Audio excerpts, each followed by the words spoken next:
Welcome to the Cosmic Mystic Podcast, the space for healers, coaches, and conscious leaders on a mission to elevate collective consciousness. I'm your host, Danie a former Catholic disciple turned eclectic witch, guiding you through the realms of astrology, spirituality, and the quest to escape the matrix. It's time to unleash the mystic within. Let the transformation begin.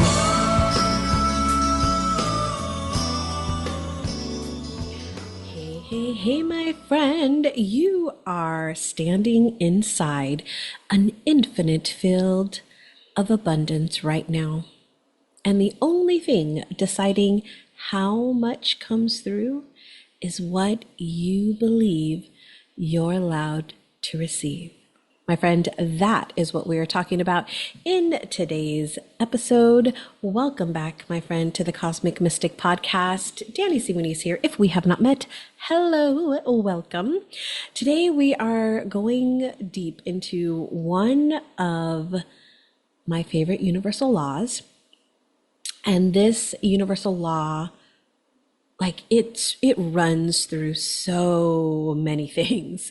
This is the universal law of pure potential.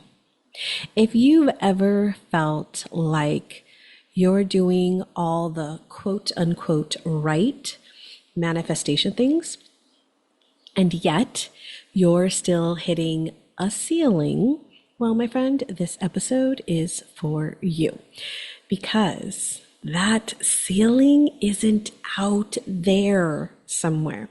That ceiling is inside your own beliefs. All right, so here's the core of what pure potential actually means, right? What it means is at the center of you, okay? Center of you is infinite consciousness. It's the meeting point between your individual consciousness, right? Which is you, your personality, your history, your story, your life, right? And then there's cosmic consciousness, which is the infinite field. It's where everything comes from. This is what you might call God, divine, universe, source, the great I am.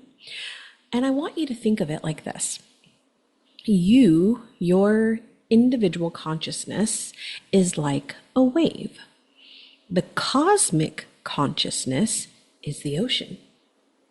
The wave has its own shape, its own motion, right? That's your you-ness, you, right?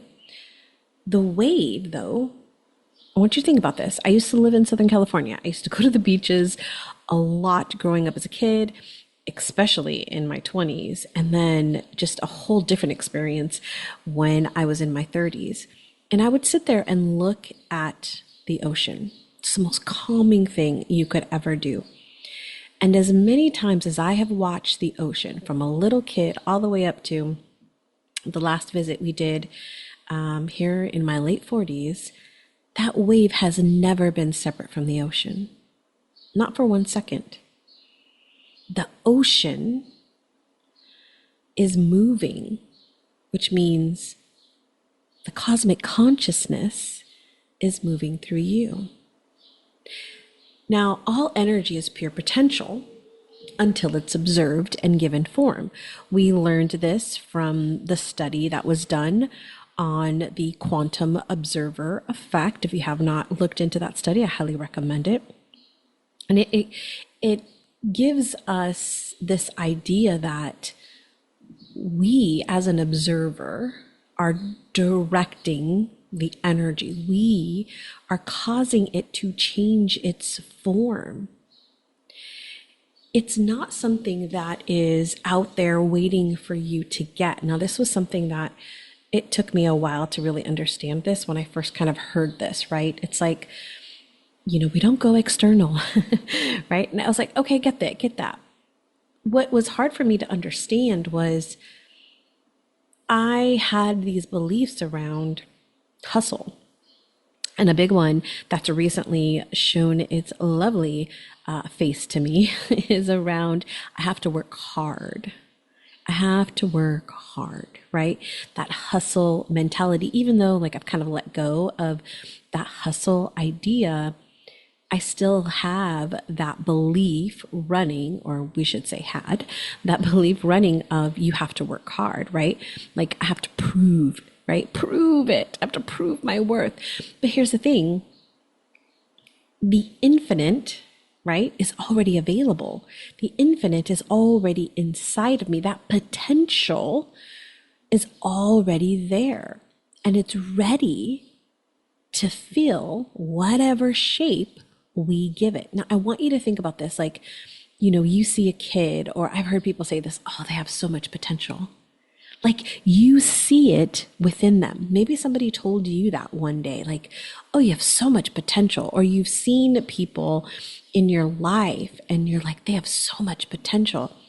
Each one of us has that potential. When we see that pure potential, it's like we know what is possible for that person because we can see it. And sometimes that person can see it and sometimes they can't. It's the same thing with us.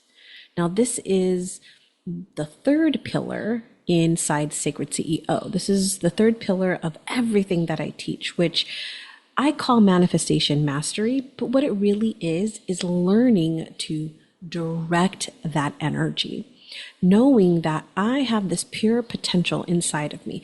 I have this infinite consciousness that I get to choose how it is directed, how it is used. I get to choose how much of it is used, right? So if it's infinite, because this is something that I questioned, why doesn't it feel infinite? If it's infinite, why doesn't it feel infinite? Well, that is because, my friend, your beliefs set the limit of what shows up. Your beliefs create that ceiling. When you operate from your individual consciousness, right? Your personal history, your old evidence, this is just how it is. This is what it's been. This is how it's always been, right? You're drawing from this very small place. And oftentimes, you've probably forgotten that there's an ocean. So, a little side note here, I need to go on this tangent.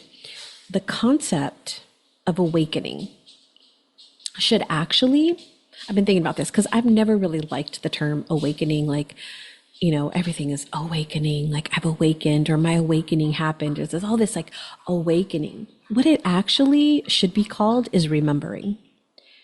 Because that is what we are doing.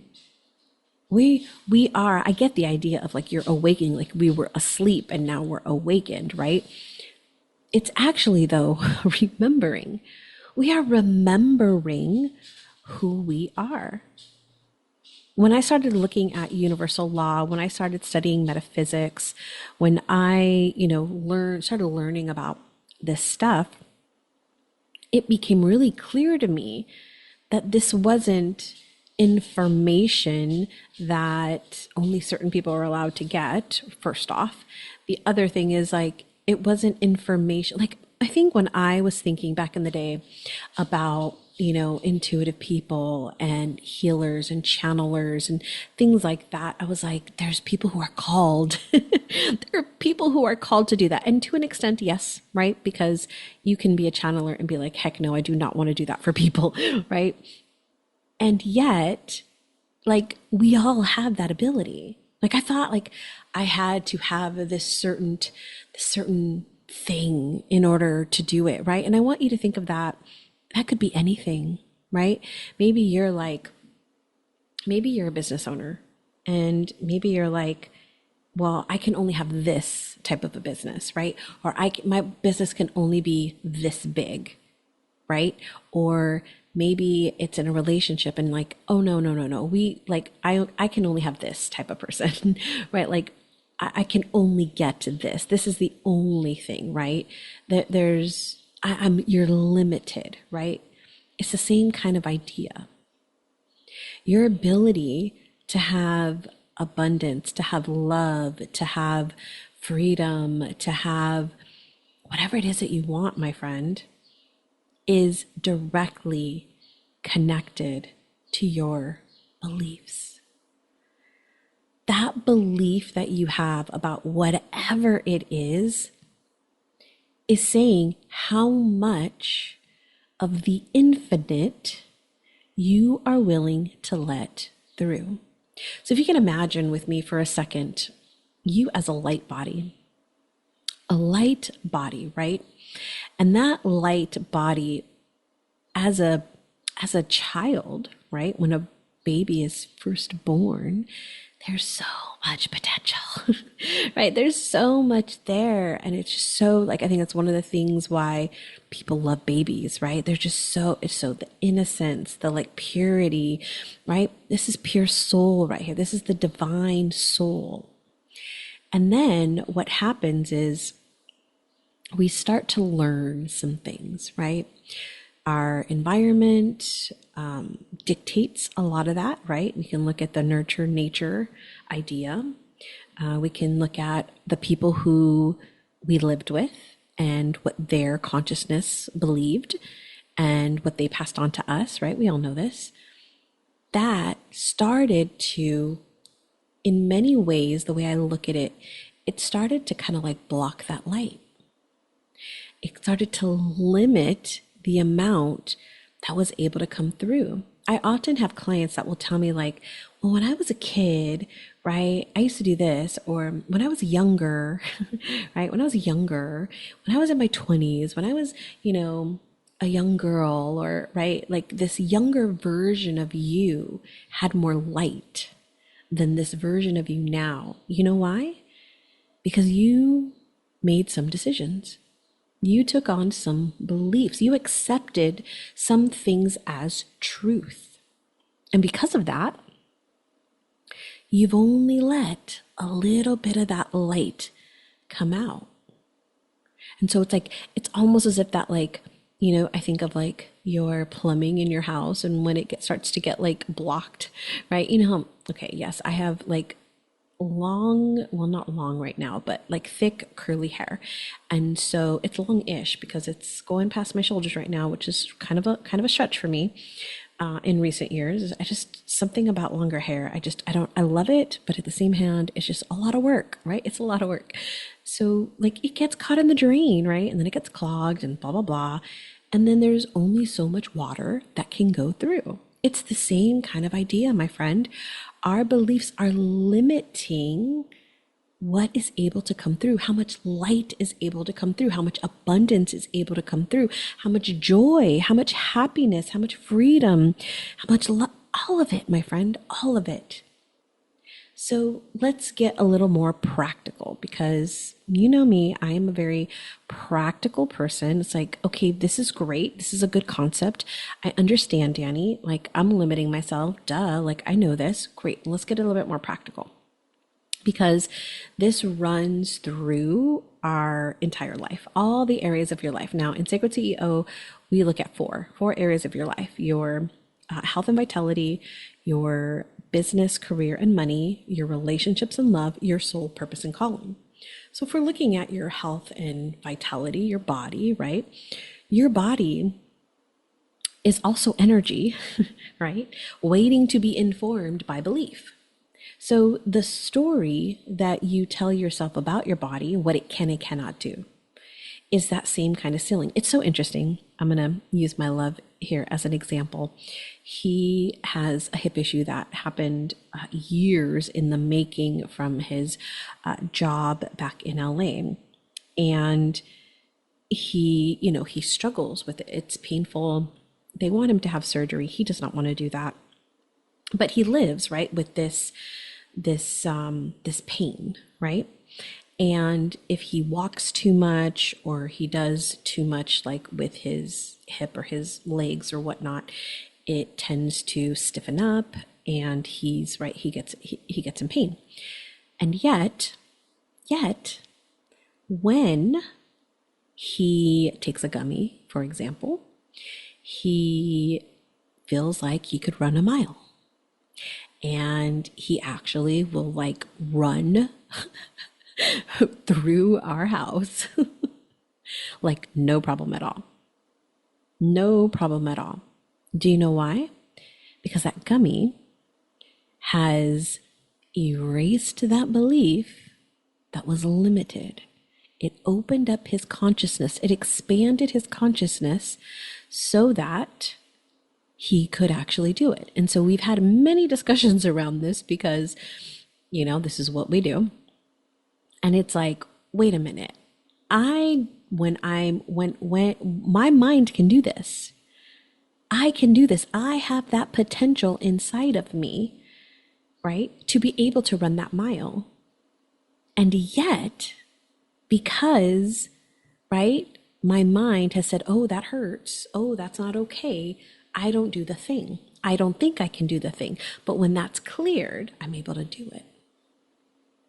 If you're telling yourself that I'm not able to run a mile, right? Or I'm not able to do this, or I have this back pain, or I have this, my friend, your body is holding belief. It's one of the reasons when I get sick, I inform my body that it is moving through this. I do not want it to get stuck. I do not want it to stay. I want this dis-ease in my body to move. Move on through me, my friend. Keep on going, right? It's not going to get me. It's not going to stay with me. It's going to move through me. Now, let's look at business and career and money, right? Your business, your career path isn't limited. It can feel like it, trust me, right? Like your niche is limited, or you're limited because your business is limited because of how many followers you have, how many views you have on something, right? Whether people are going to hire you for a position or not. Whether, I hear people say, that people aren't hiring. Yes and no, because I've seen a lot of places hiring. It might not just be the places you want to get hired at, but that's a whole other story. It's limited by what you've already decided is realistic. Well, it's realistic if only 5 people come to an event. It's realistic if I only make a certain amount of money. It's realistic if I get this title, right? Where have you capped yourself, my friend? Where have you capped yourself about what you think your business is allowed to become, or the job title that you think you can have? The same thing with money, right? Money, if we look at it at its potential, right? There's potential, I see it all the time, for people to have mounds and mounds of money, right? If you only expect trickles of that money to come in, or to just have enough, you'll keep observing trickles of money. This is why when we do work around money, it's about your relationship with money. That's what we work on. We're not working about, like, yes, from a business coach might try to help you figure out a strategy to earn more money, right? I am working with a coach right now. She's helped me create a revenue plan, and right, like that's all of that beautiful strategy. Now, if I don't believe that I can actually achieve that revenue plan, if I don't believe in the steps, right, that she's inviting me in to do, right, that are pushing me out of my comfort zone, if I don't believe that I can do those things, that revenue plan will sit there and gain dust on the shelf or on the virtual shelf. It's not going to do anything because I have to believe that I can actually do it, right? So the work that we do is widening our beliefs, is expanding our consciousness so that more can trickle out. In the relationships, it's the same thing. You can't receive a depth of partnership, like support, right, if you don't believe that it is possible. If you believe relationships are hard, or if you believe there's no good men, if you believe you can only settle for this, then you will. That is what you will see. That is what you will find. That is what will come to you, my friend. If you are finding yourself like at a ceiling of some sort, the work is done in looking at, where is this belief? What is the belief? What is the decision that I made about what I can have and what I can't have? And then shifting that energy on the mental, spiritual, and emotional. I say energetic, same thing, emotional. My friend, none of this is forcing positivity. So I want to bring this out here too, because there's a lot of positive psychology. And for a while I was like, ooh, this is great. But positive psychology, because I'm an optimist, it's great and I love it. And I think there's good things about it. But sometimes it can be toxic in the sense of we're pretending that that ceiling doesn't exist. No, my friend, that ceiling exists. Let's be clear, right? Let's be very clear. It's knowing that that ceiling does exist. It's noticing where you've made that wave smaller than the ocean. Sovereignty, my friend, doesn't wait on the universe to decide on what you get. Sacred CEOs don't wait to decide on whatever's okay, right? It's okay, whatever's enough for me. No, my friend. You're already the one deciding. Whether you've realized it or not, you are already deciding. So decide, claim it right here, right now, what you actually want, and shift the energy, clear the hair that is blocking. So here's what I invite you to sit with this week, my friend. You're not a small, separate thing trying to get access to whatever it is that you want: abundance, love, peace, happiness. You are infinite consciousness wearing the shape of you for this one lifetime. The only question left is how much of that infinity you're willing to let through. All right, my friend, that wraps us up today. And until next time, remember to keep shining your unique